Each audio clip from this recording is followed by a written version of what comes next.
I live, here in Ontario, Canada, bugs can be quite a nuisance after sunset. You can buy yourself a bit of relief if you're prepared to sit in the dark because they're attracted to light, but the solution seems to be screens. So as so many other skoolie owners have done, I have bought screen kits, 10 to be exact, it's a big bus, and a roll of screening.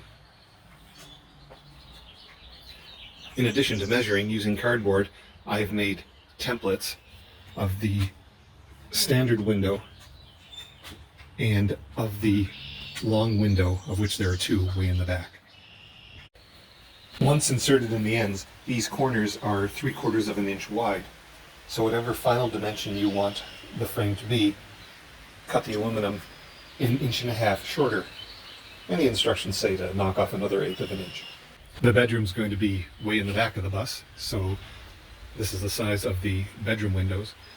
I think I'm going to make one of the bedroom window screens first because it's longer than the rest. And if I mess it up, I have a shot at cutting it shorter and turning it into one of these. You'll want to take the spline out before cutting the aluminum, of course. If you're concerned about wiggle in the tape measure tang introducing any measurement error, you can always start measuring at 10 inches and then add 10 inches to the final dimension over here. Aluminum is a soft metal, so I put some tape on the faces of the vise that are gripping the aluminum, hopefully reducing the chance of marring it. And I find it easier to see pencil markings against this green painter's tape than against the aluminum, so I went that route.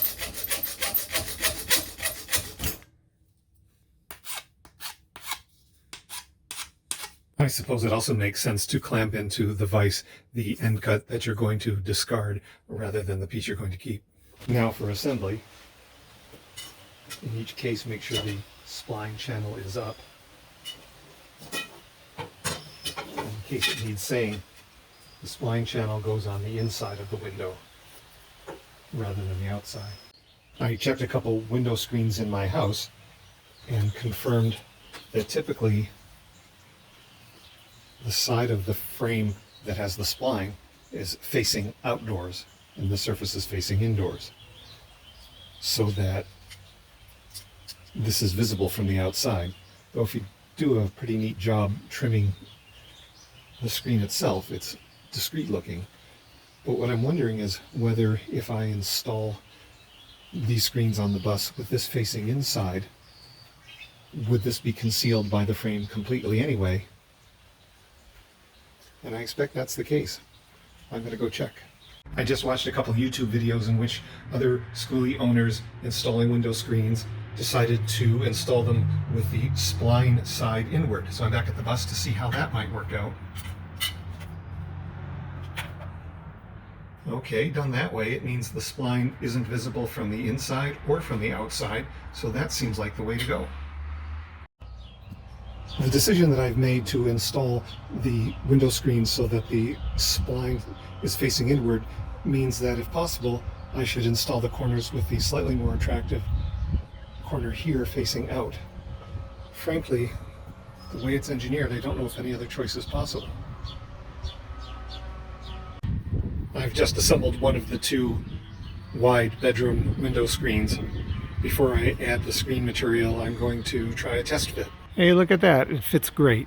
Here's a screen frame for a standard size window. If this fits, I'll be making 7 more of these. Fits just great. Now that I've made the first frame and I've tested it to make sure it fits, I'm going to make the remaining frames based off this one. But you don't want to make a copy of a copy of a copy because you can get a drift in the dimensions. So I'm labeling this one, so I always use this one to copy the others from. After a repetitive process of hacksawing aluminum and tapping in corners, all the frames are made. Now to add the screen material.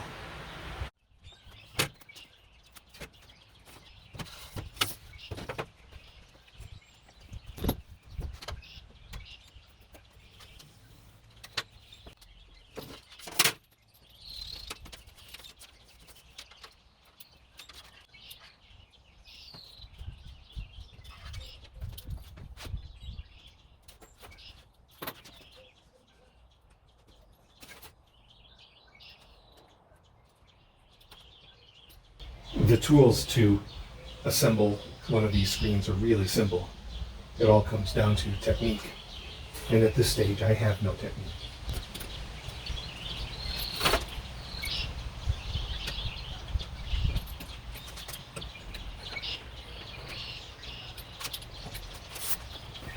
These splines, of course, are too long, but I can trim them right at the end.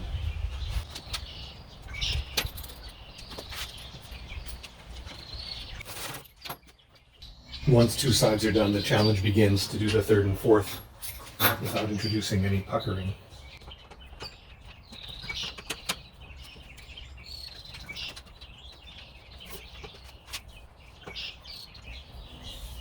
It helps that forcing the spline into the groove actually tightens the screen fabrics up.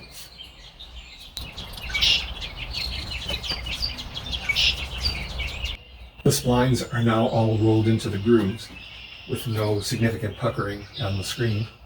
I did this off camera to spare you a torrent of obscenities, but opportunities to screw this up are not lost.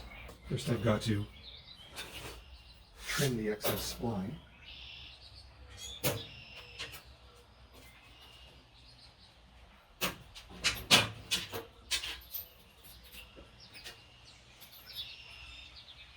Then I have to trim the excess screen. I did myself a favor and put in a brand new blade in the box cutter to give myself a fighting chance of doing this without slipping. Goes without saying that if you move the knife a half inch in the wrong direction, you end up cutting into the screen where you don't want to and have to start over. Holding it fairly horizontal and cutting against an aluminum frame seems to be the way to do it.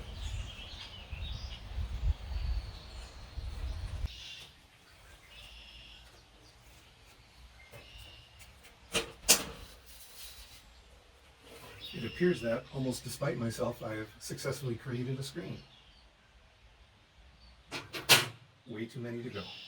One video I watched suggested taping the frame down so it didn't shift, and that seems to be helping some. Opinion seems to be divided about whether you do opposite sides first or adjacent sides first. But I seem to be getting decent results with doing opposite sides first. Well, I finished them. 8 screens for regular sized windows and 2 longer screens for the rear windows in the bedroom, for a total of 10. Now, some windows won't get screens because they are intersected by walls, some won't because they are emergency exits, and one won't because it's behind the refrigerator, for a theoretical total of 11 windows that could use screens. So at some point I'm going to make one more, but that's for later. For now, I need to figure out what fastening system I want to use to hold these in place. I found a number of screen window fasteners online, but the size didn't seem to be quite right, or they would require me to drill a fresh hole on either side of the window, and I'd rather not make more holes than I need to because of the risk of water leakage. So I made a cardboard template today showing what size of fastener I would make if I was doing a DIY, and I'm going to do that with a strip of aluminum and a set screw.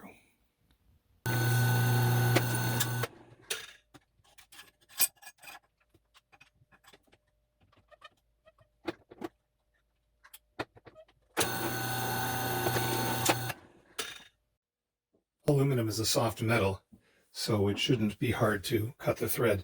The issue will be whether it's durable enough in practice.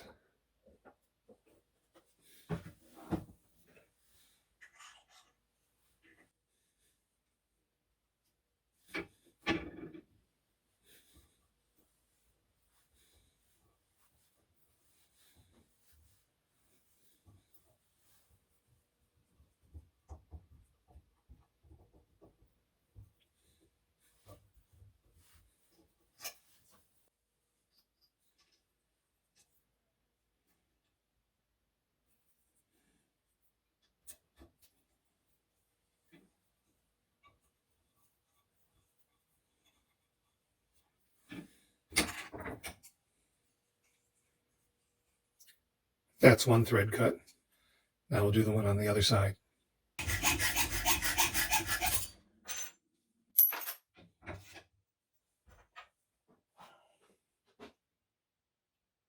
The idea is that I remove an existing screw in the window frame, put this in place, put the screw back, rotate this into position, and then use an Allen key to tighten this down until it presses against the frame of the window screen. If this pair works, I will use them as a template to make 18 more. The screen fasteners work. It's not clear whether I'm going to need the set screws. When I put the screen in another window recently, there was a gap between this surface and the underside of the fastener, and I thought to use the set screw to close that gap. In this particular application, the screen is a bit of a tight fit and there is no gap, so I'll have to experiment more and see if I need the set screws.